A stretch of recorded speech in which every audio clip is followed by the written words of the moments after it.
Well, that was an interesting ride home.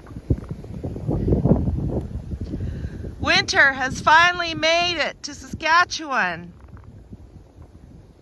And the Alberta Clipper is passing on through.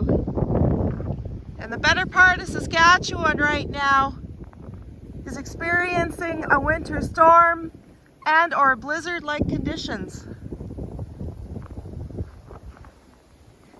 And the temperature is going to drop drastically tonight. It's going to be very chilly and very stormy.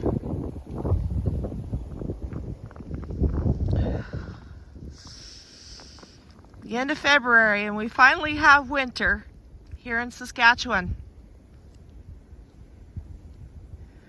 Well, I still have to fill the stove yet, the wood stove, so I better get moving here.